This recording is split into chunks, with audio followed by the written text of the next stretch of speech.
Assalamualaikum warahmatullahi wabarakatuh. Saya atas nama Renaldi Librayanto, Stambuk F551-16067. Di sini saya akan menjelaskan tentang sistem informasi. Sistem informasi. Latar belakang sistem informasi merupakan aset bagi suatu perusahaan yang bila diterapkan dengan baik akan memberikan kelebihan untuk berkompetensi sekaligus meningkatkan kemungkinan bagi kesuksesan suatu usaha.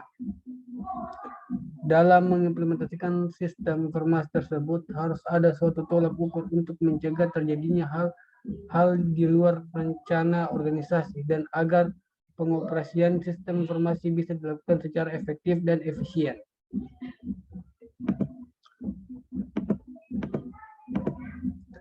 Data informasi dan pengetahuan data.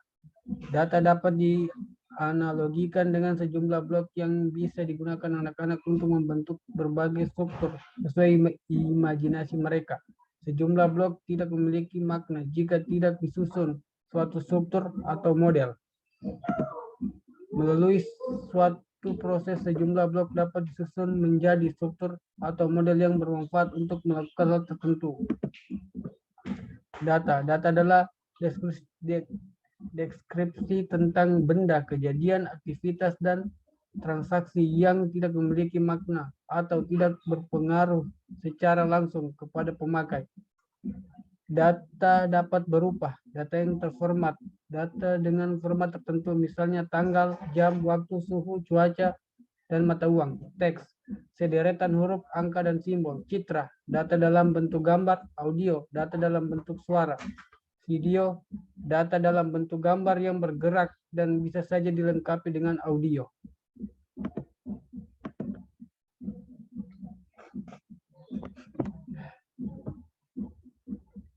Pengetahuan. Alter pada tahun 1992 adalah kombinasi dari naluri gagasan, aturan, dan prosedur yang mengarahkan tindakan atau keputusan sebagai gambaran informasi yang dipadukan dengan pengalaman masa lalu, dan keahlian akan memberikan suatu pengetahuan yang tertentu saja memiliki nilai yang tinggi.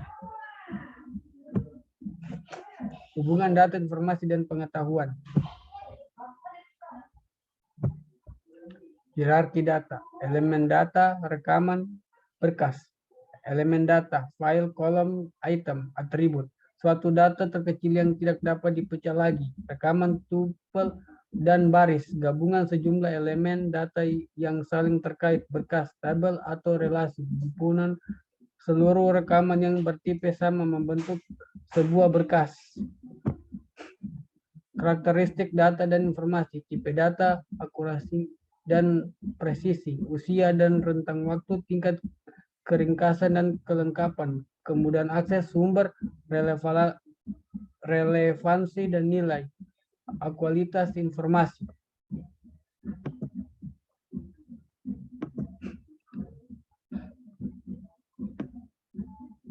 Di sini saya akan melanjutkan materi yang kedua, konsep dasar sistem. Definisi sistem. Terdapat dua kelompok pendekatan di dalam mendefinisikan sistem, yaitu yang menekankan pada prosedur dan yang menekankan pada komponen atau elemennya. Pendekatan sistem yang lebih menekankan pada prosedur mendefinisikan sistem sebagai berikut. Suatu sistem adalah suatu jaringan kerja dari prosedur-prosedur yang saling berhubungan, berkumpul bersama-sama untuk melakukan suatu kegiatan atau untuk menyelesaikan suatu sasaran yang tertentu.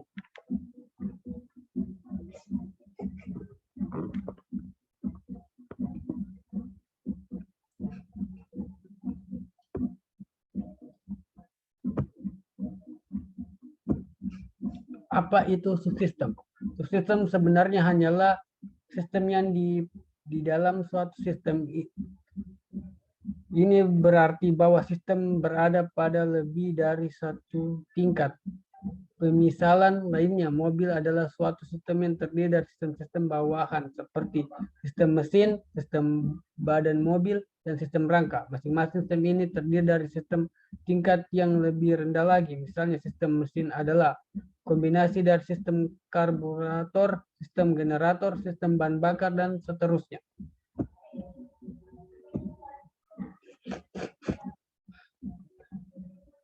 karakteristik sistem, batasan, lingkungan, masukan, proses, keluaran, komponen, penghubung, tujuan, dan sasaran.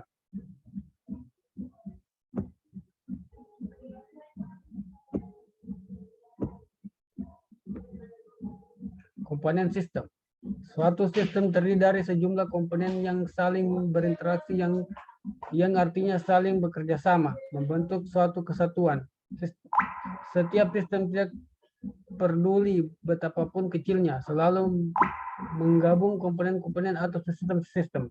Setiap subsistem mempunyai sifat-sifat dari sistem untuk menjalankan suatu fungsi tertentu dan mempengaruhi proses sistem secara keseluruhan. Batas sistem bisa disebut boundary. Batas sistem atau boundary merupakan daerah yang membatasi antara suatu sistem dengan sistem lainnya atau dengan lingkungan luarnya. Batas sistem ini memungkinkan suatu sistem dipandang sebagai satu kesatuan. Lingkungan luar sistem. Lingkungan luar dari suatu sistem adalah apapun di luar batasan dari sistem yang mempengaruhi operasi sistem. Lingkungan luar sistem dapat bersifat menguntungkan dan dapat juga bersifat merugikan sistem tersebut. Penghubungan atau interface sistem. Penghubungan sistem merupakan media penghubung antara satu subsistem dan subsistem lainnya. Melalui penghubung ini memungkinkan sumber-sumber daya mengalir dari satu subsistem ke yang lainnya. Keluaran, output terdiri dari subsistem akan menjadi masukan input untuk subsistem lainnya dengan melalui penghubung. Masukan atau input. Masukan sistem adalah energi yang dimasukkan ke dalam sistem. Masukan berupa masukan perawatan, maintenance input, dan masukan signal. Maintenance input adalah energi yang dimasukkan supaya sistem tersebut dapat beroperasi. Keluaran atau output sistem. Keluaran sistem adalah hasil dari energi yang diolah dan diklasifikasikan menjadi keluaran yang berguna dan sisa pembuangan. Misalnya untuk sistem komputer, panas yang dihasilkan adalah keluaran yang tidak berguna dan merupakan hasil sisa pembuangan. Pengolahan atau proses. Suatu sistem dapat mempunyai suatu bagian dari pengolahan yang akan merubah masukan menjadi keluaran. Sasaran. Suatu sistem pasti mempunyai tujuan atau sasaran. Kalau suatu sistem tidak mempunyai sasaran, maka operasi sistem tidak akan ada gunanya. Sasaran dari sistem sangat menentukan sekali masukan yang dibutuhkan sistem dan keluaran yang akan dihasilkan sistem. Perbedaan suatu sistem objektif dan suatu tujuan, goal, biasanya dihubungkan dengan ruang lingkup yang lebih luas dan sasaran dalam ruang lingkup yang lebih sempit.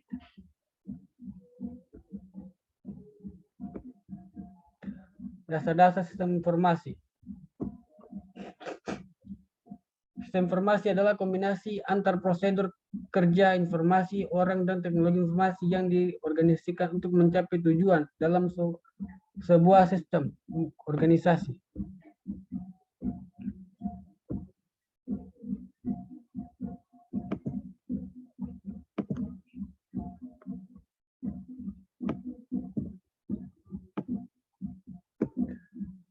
Saya akan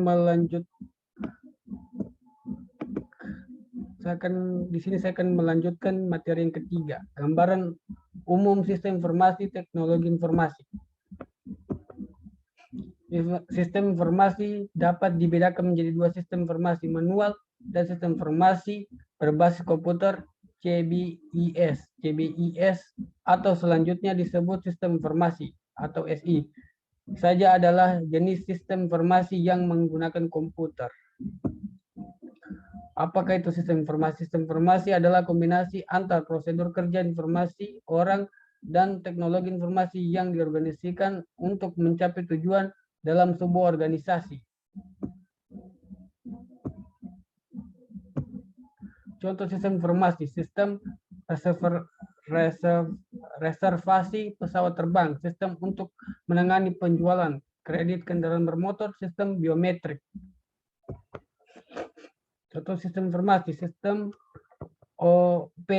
POS, Point of Sales, sistem telemetri, sistem berbasiskan kartu cerdas atau smart card. Sistem informasi dipasang pada tempat-tempat publik yang memungkinkan seseorang mendapatkan informasi seperti hotel, tempat pariwisata, pertokoan, dan lainnya. Sistem layanan akademik berbasis web, sistem pertukaran dan elektronik, e-government, atau sistem informasi layanan pemerintahan yang berbasis internet. Sifat sistem informasi tidak harus kompleks, bisa saja menggunakan sebuah komputer. Sistem informasi, berkas penjualan, laporan hasil penjualan. Kemampuan SI. Melaksanakan komputasi numerik bervolume besar dengan kecepatan tinggi, menyediakan komunikasi dalam organisasi atau antar organisasi yang murah, akurat, dan cepat, menyimpan informasi dalam jumlah yang sangat besar dalam ruang yang kecil, tetapi mudah diakses, memungkinkan pengaksesan informasi yang sangat banyak di seluruh dunia dan cepat dan murah.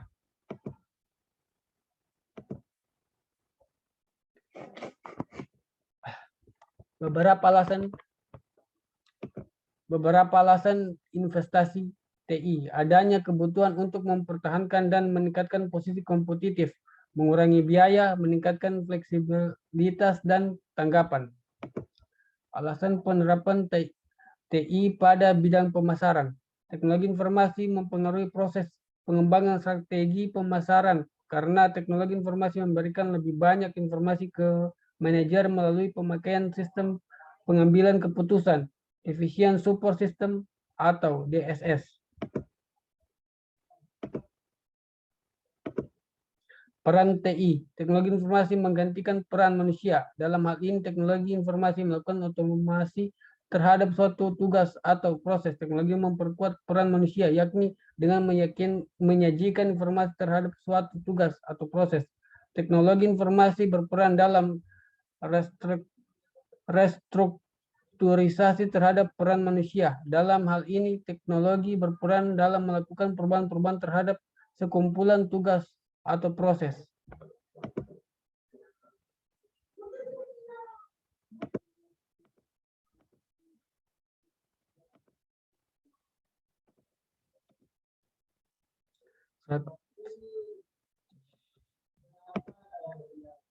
Strategi menuju keunggulan kompetitif. Strategi biaya, yakni menjadikan prosedur dengan biaya yang rendah. Strategi diferensiasi, yakni mengembangkan cara-cara untuk membedakan produk atau jasa yang dihasilkan perusahaan terhadap pesaing, sehingga pelanggan menggunakan produk jasa karena adanya manfaat atau fitur yang unik.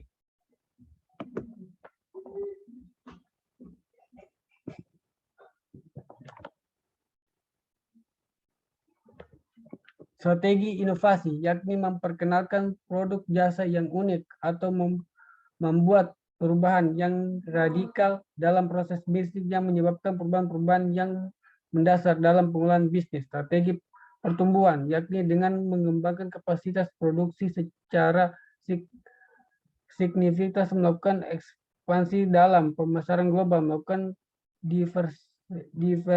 diversifikasi produk atau jasa baru yang mengintegrasikan ke dalam produk jasa yang terkait.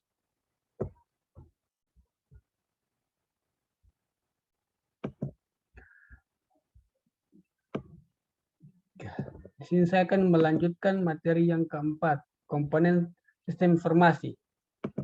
Komponen SI, perangkat keras, perangkat lunak, prosedur, jaringan, dan komunikasi, basis data, komponen sistem informasi, dan orang. Arsitektur informasi, berbagai istilah yang sama, arsitektur teknologi informasi, arsitektur sistem informasi, infrastruktur teknologi informasi. Pengertian arsitektur informasi, suatu pemetaan atau rencana kebutuhan informasi dalam suatu organisasi. Bentuk khusus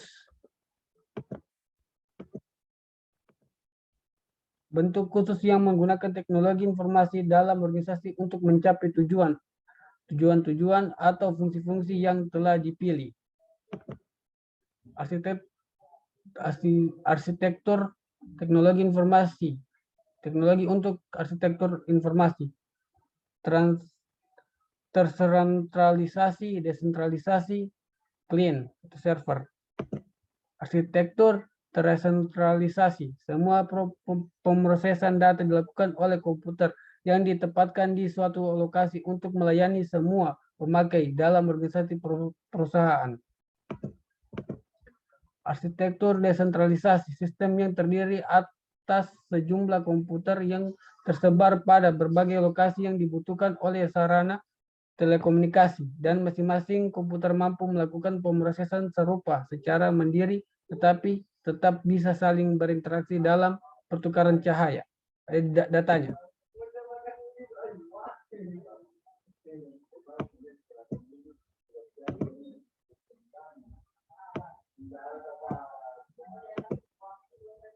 Arsitektur desentralisasi, sistem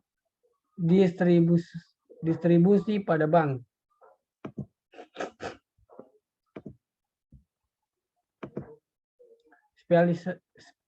Spesialis TI, operator, analisis sistem, desainer sistem, pemrograman aplikasi, analisis pemrograman sistem, administrator basis data, auditor PDE, spesialis komunikasi data, teknisi perawatan sistem, webmaster.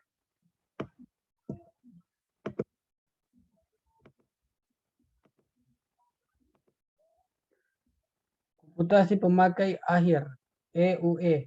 Lingkungan yang memungkinkan pemakai secara langsung dapat menyelesaikan sendiri persoalan-persoalan terhadap kebutuhan informasi. Pemakai informasi seperti manajemen, akuntan, dan auditor internal, dan mengembangkan sendiri aplikasi-aplikasi yang mereka butuhkan dengan menggunakan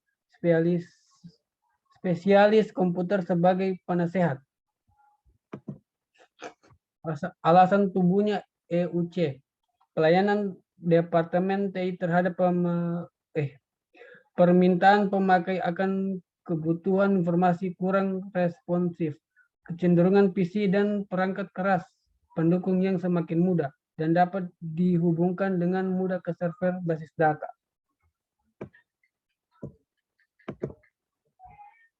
Masalah EUC, reduksi sumber daya, ketidakkompatibilitasnya. Sekian dari penjelasan materi saya. Assalamualaikum warahmatullahi wabarakatuh.